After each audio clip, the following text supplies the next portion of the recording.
Hello and welcome.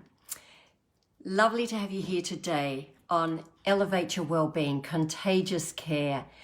And today is our 19th session.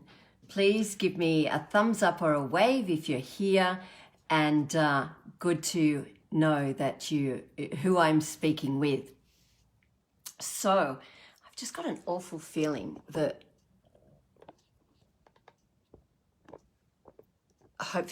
yes.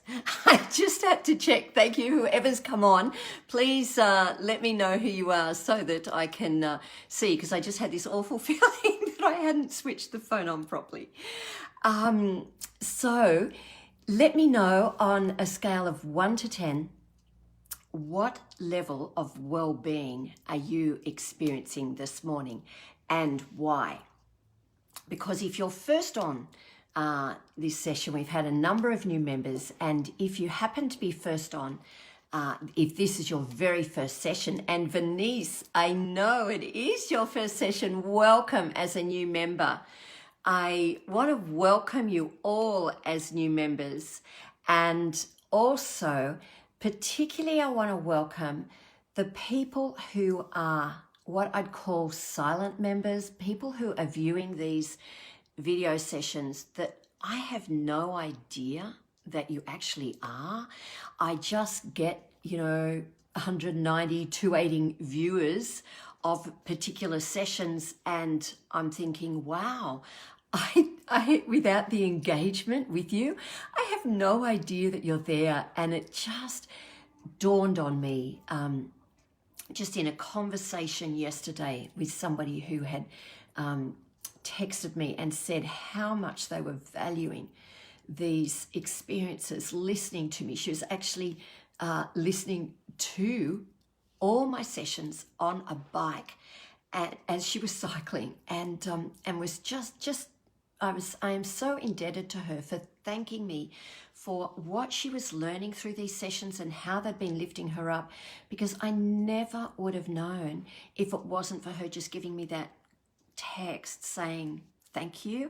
I had no idea that there's so many people that are viewing this on their own without engagement, and she just gave me a face yesterday for all of you who are out there viewing this for your own reasons, choosing not to engage, and I respect that.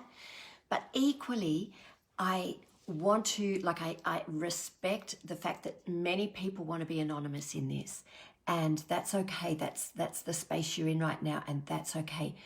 But if you want to step up, if you're oscillating with, will I just say hi? You don't need to respond in any other way, but just a thumbs up or a love heart.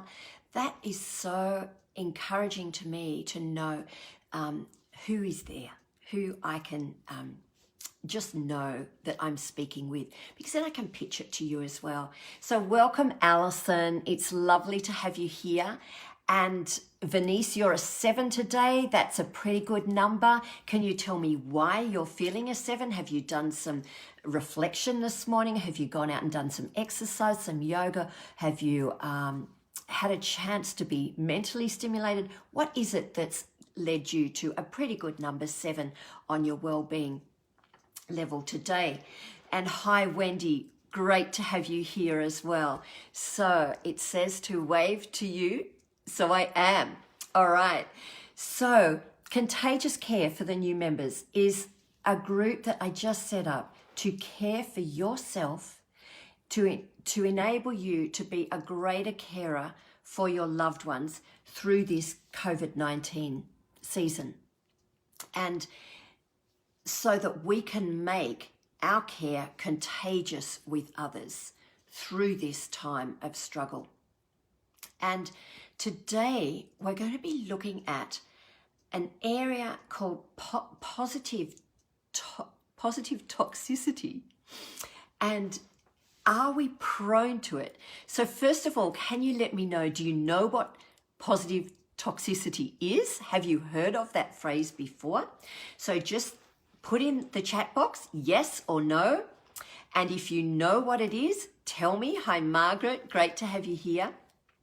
And so The last session we looked at was the power of our words. The power, 10 tips I gave you, the power of appreciation, focusing on our words that are healing and life-giving to people rather than words that are life-taking, that take away the light and life and love that we could actually give to people through our words. And I thought we need to empty ourselves of the actual, what's in our tank of words. We need to empty ourselves of the words and phrases that we tend to have a repertoire with that just roll off our tongue, so that we can fill our heart, our tank, with the positives. Okay, we need to have some space to do that.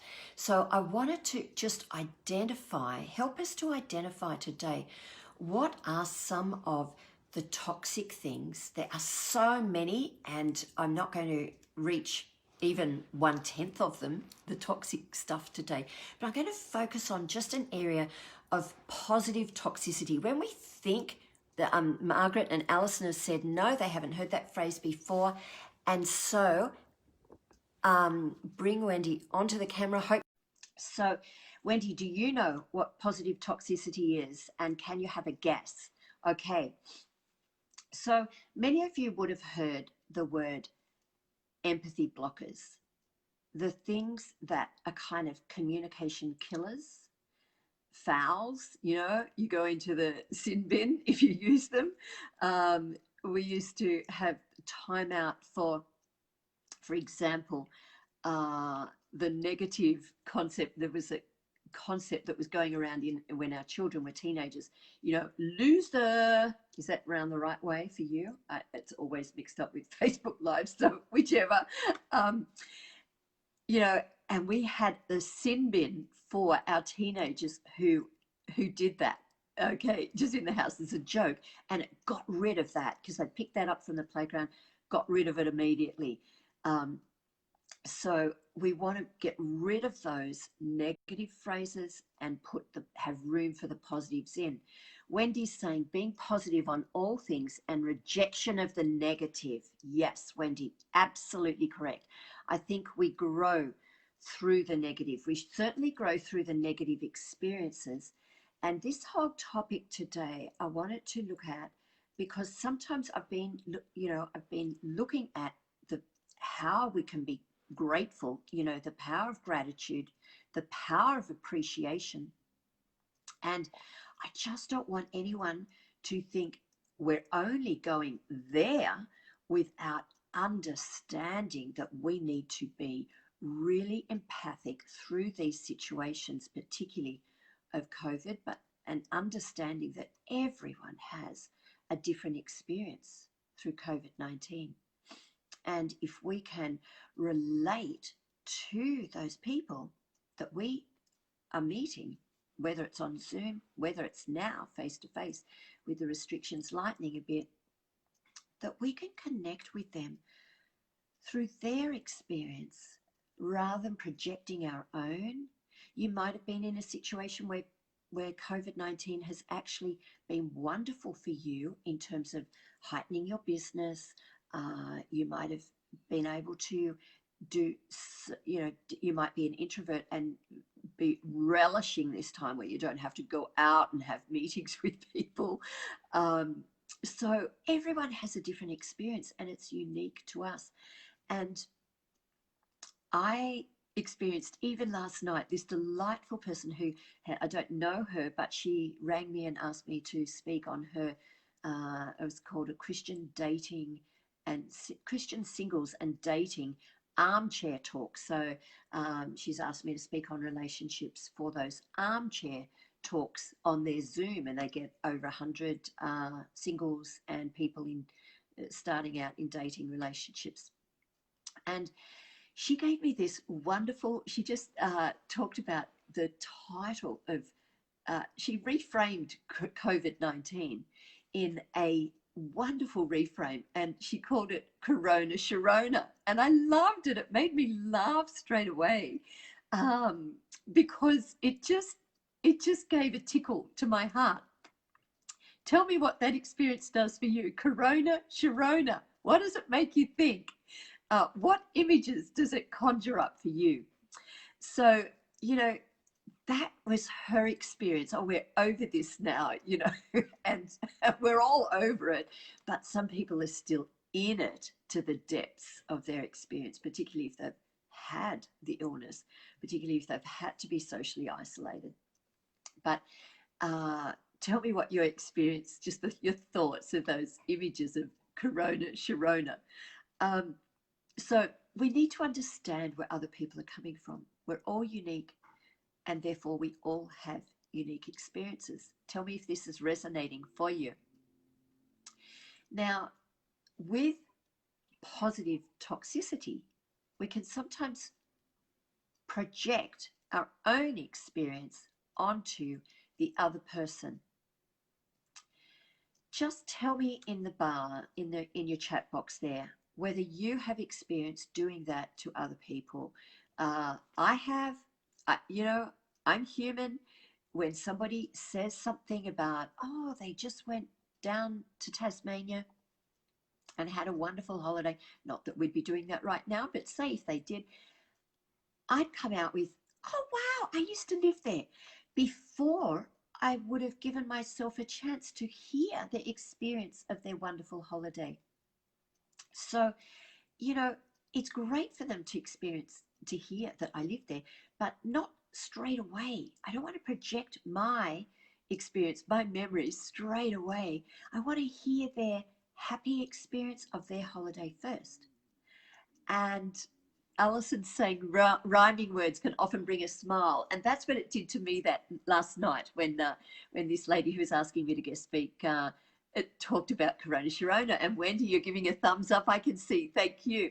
So, you know, it's just tuning in to where the person is at and having empathy first. So I'm going to give you a few examples, or how about you give me a few examples so I can hear from you of what you think positive toxicity is, okay? Or toxic positivity. Toxic positivity. What do you think we can hop into unwittingly to project onto the other person before we have heard their experience? Just put it in the chat bar, different examples. I'm going to give you one example that's very Australian, very ochre. Oh, she'll be right, mate. If somebody shares a difficult experience they're going through and you hear the phrase, she'll be right, mate. It's okay. It's not as bad as you think. Don't worry. Wendy's saying, call it toxic positivity. That's easier to say, isn't it? Thanks, Wendy. So if we come out with those phrases, what do you think is the effect on the person that we're listening to? Put it in the chat comments. What do you think is the effect that that is going to have for the other person? It certainly doesn't show compassion, does it? Okay, if we want to be compassionate with people that have just shared their experience that might be different from ours, might be a sadder experience, a real sad experience of theirs of going through COVID-19. And we might be feeling the rhythm of Corona Sharona. But if they're really in the depth of despair, our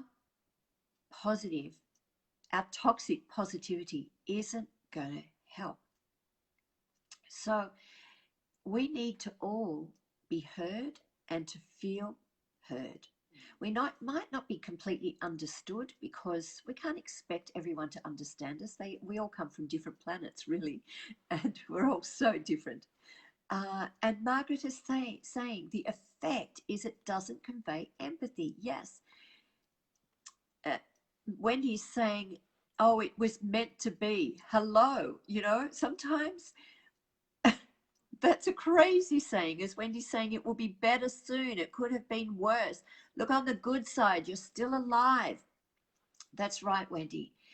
These sayings can sometimes just roll off our head. And another one is, oh, it is what it is. Similar to yours, Wendy, it was meant to be. Well, some things happen that we have no understanding of why it has happened. And sure, in the bigger picture, we might be able to look back and see, wow, I really grew through that experience. I gained so much meaning in life and purpose from that experience.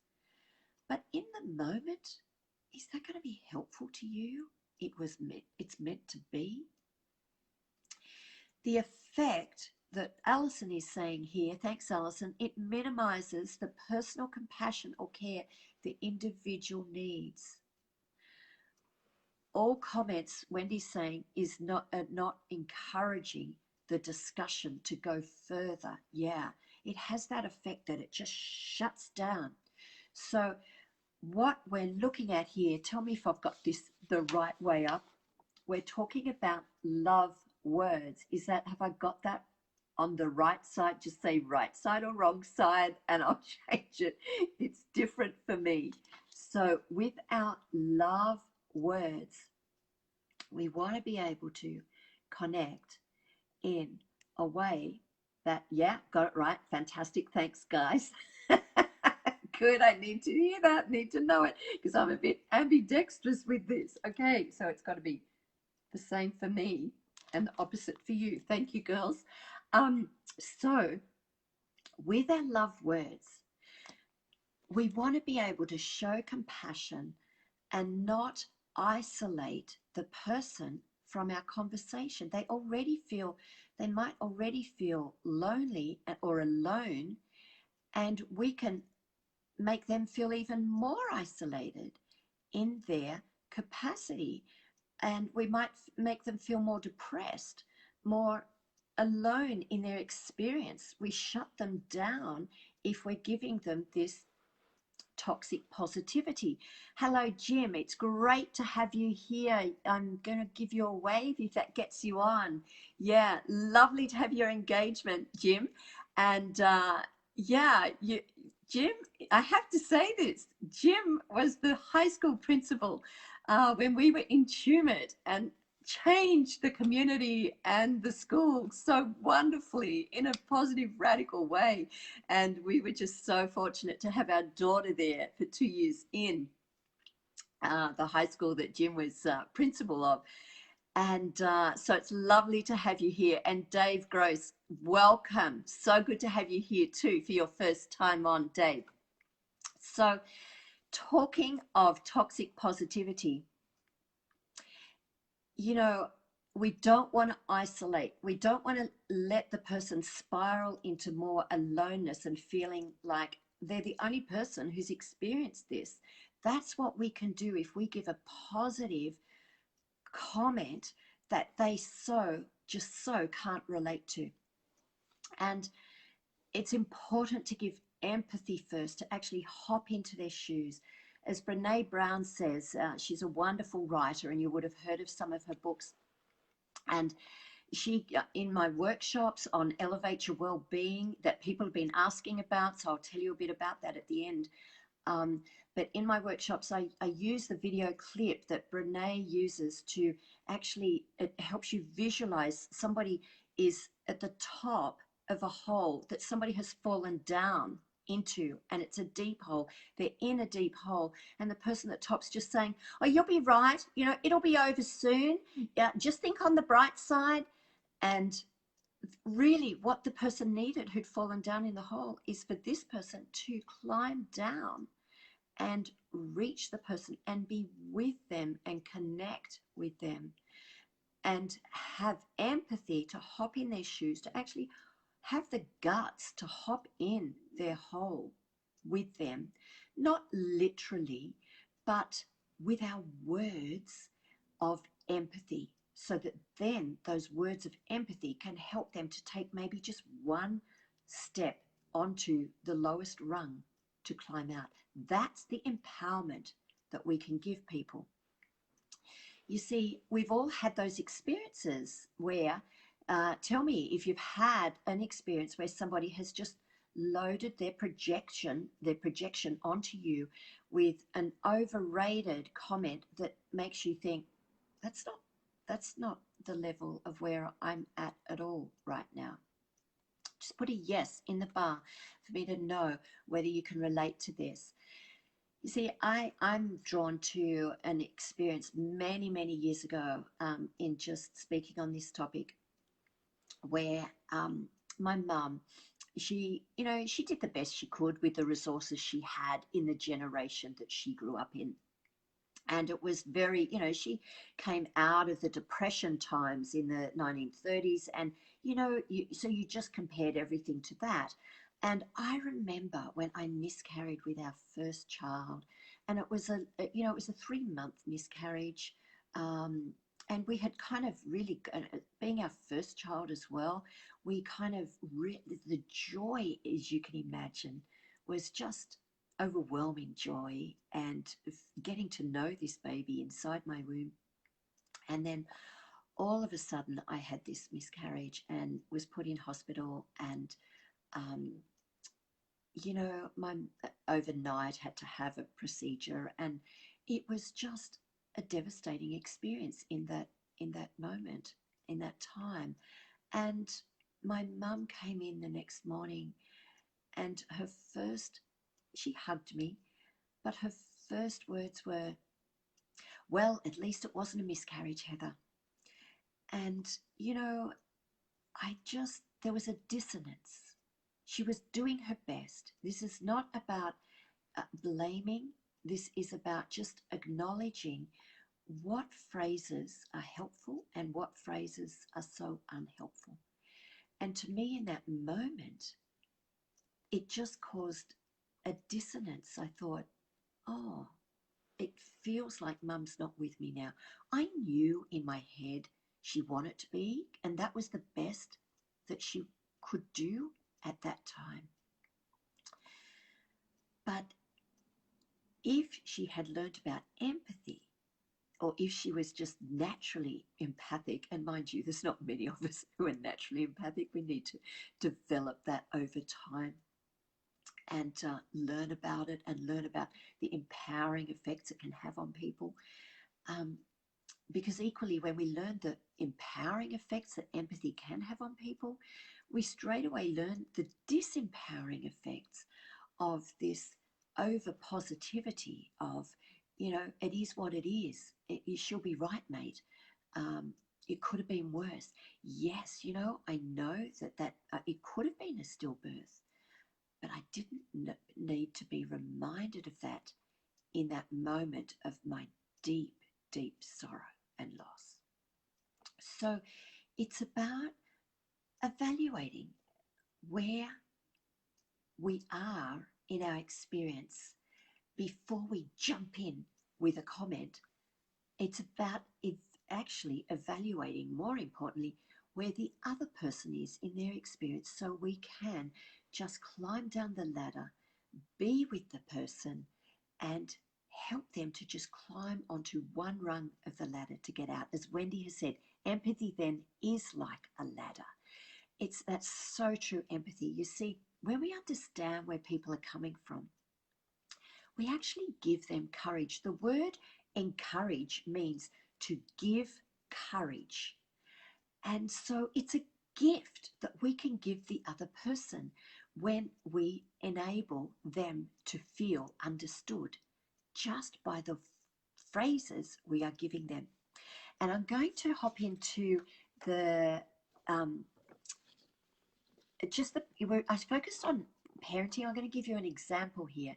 And because there were parents there last session with young kids, and I know they'll be watching the replays, I really want to give an example related to parenting. And I use this in a parenting program that I wonder if I can get that off so I can see. No, it's all right. Just wanted to make sure. Give me a thumbs up if I've got that up the right way. Okay, please. So with parenting, I want you to see that there's a response here that, say the child is feeling rejected. Say the child comes home from school and says, I hate school. Have I got a thumbs up that it's the right way? Please give it to me. I don't want to be giving it to you in my ambidextrous way. So if the child is saying, I hate school, and the parent responds with, don't be stupid, okay, then the child is going to not express any more feelings, okay? There's going to be no more feelings that they express there. They're going to withdraw from you as a parent, okay? So it's because they're going to feel, then the child is going to feel that their feelings aren't understood, and neither is their parent. And so their parent says, actually, without even saying, their parent has actually rejected them, because the child only knows that their feelings are within inside them. And so they feel that their feelings are rejected because their feelings absolutely have been rejected.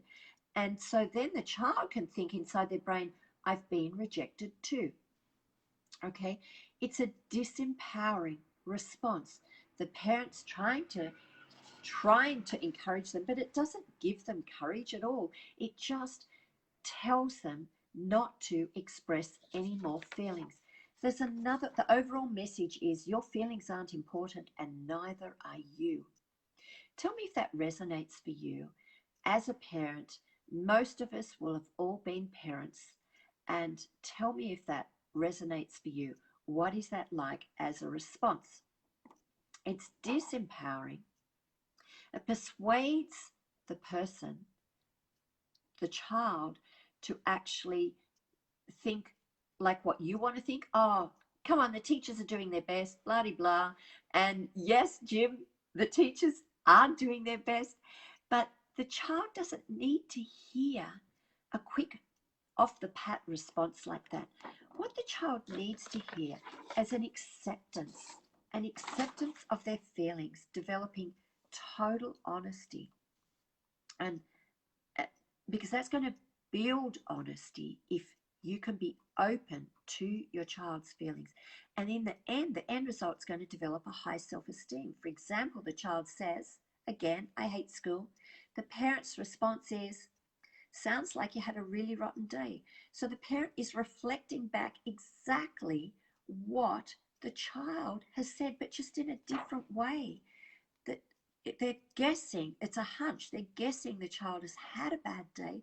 And then what's the outcome of that? More feelings are going to be expressed. Yeah, I sure did. Cameron beat me up. So the child is going to have more feelings then that they can express to their parent, and it builds trust, openness, and honesty, so that the parent then knows how that they can engage further with the child.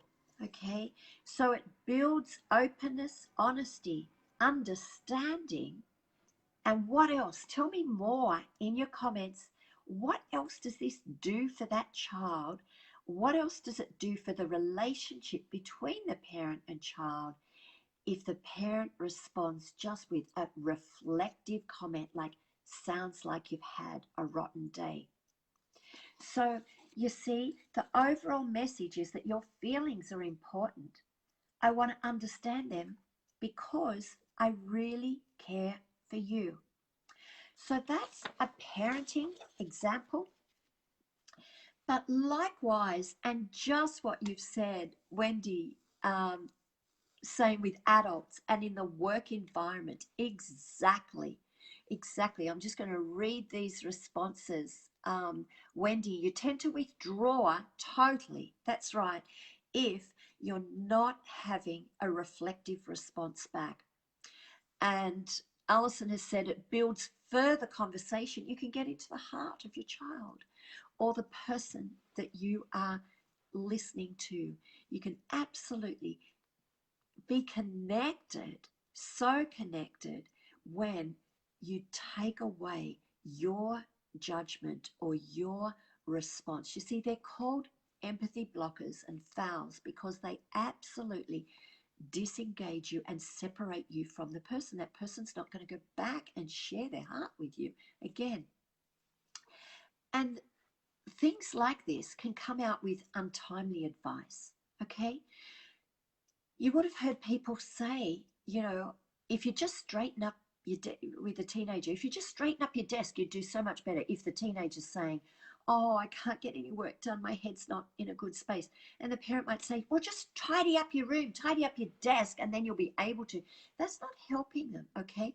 Or why didn't you do it this way? You know, if somebody shares something, a problem that they'd have with a person, and your response is just ignore them.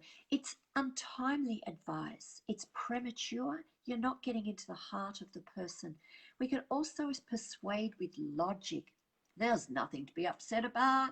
It's all going to be okay. And, you know, that's not going to help the person either.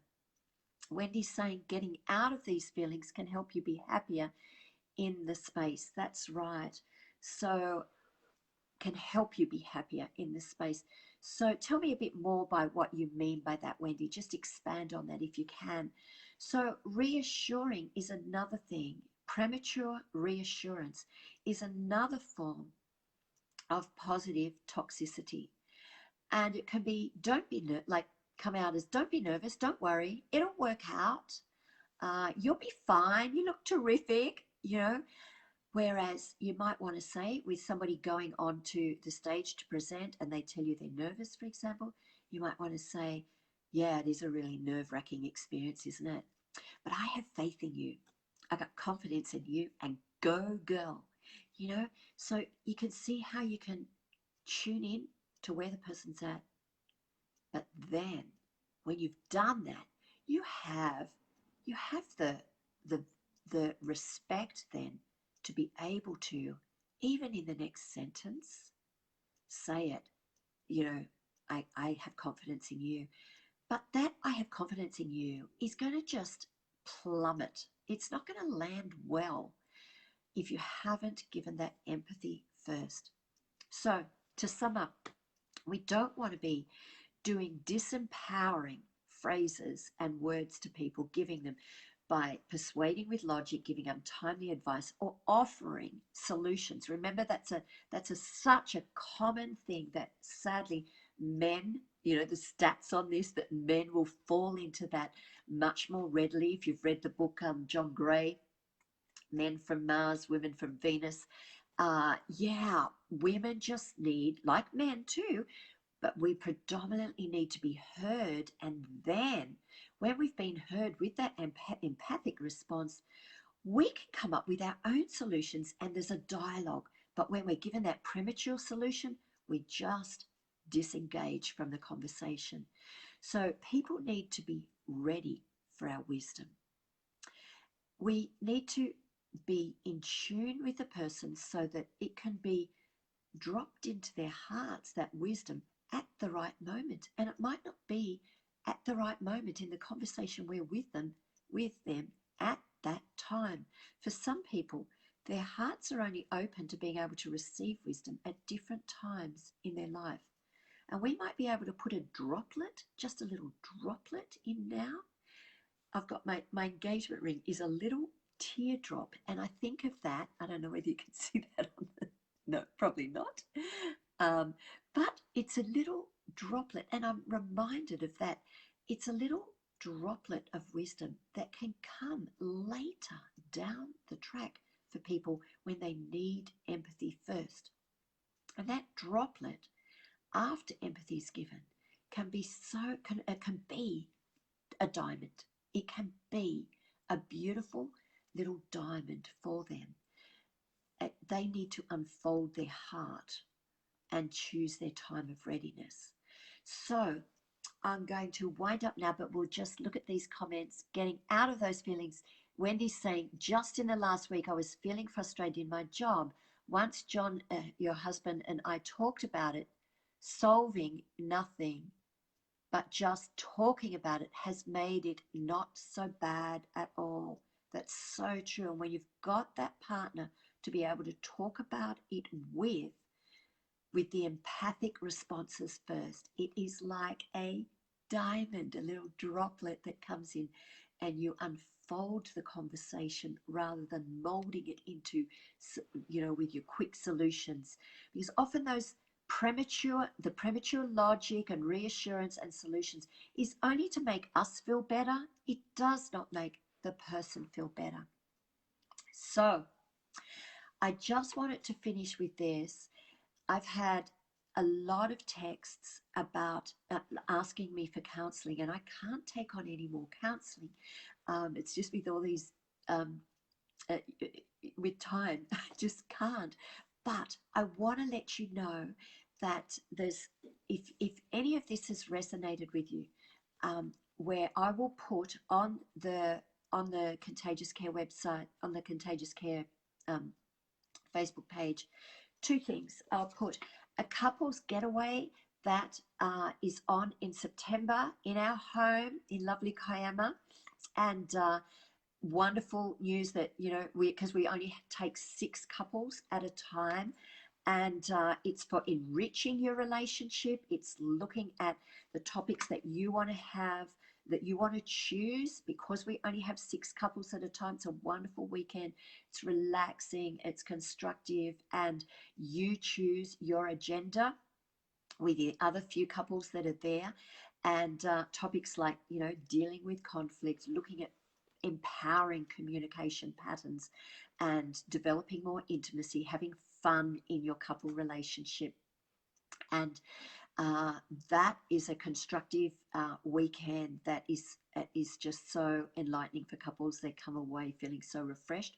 So I'll put that on the Facebook page. You can also go onto my website, heathermcalpineconsulting.com, to see more of opportunities in detail there. And another one is a Couples Connect, which is something that's happening in Kiama also in October.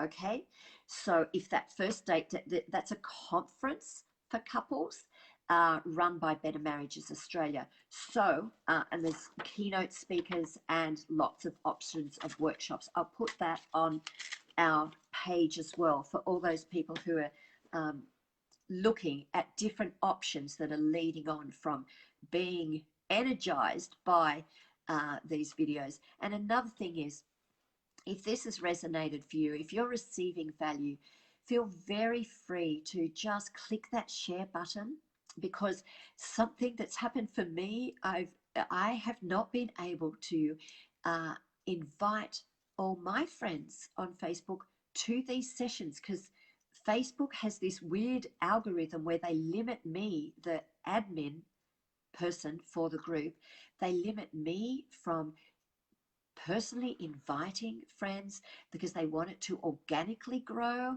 And it has organically grown. It's been wonderful. There's 280 something members now, and that's just wonderful. But because they limit me, the admin person, from growing it, they're the only way of enabling people to grow from these the input on these videos is if you click that share button to your friends who, if you found value, please feel free to click that share button to anyone who you know would find value.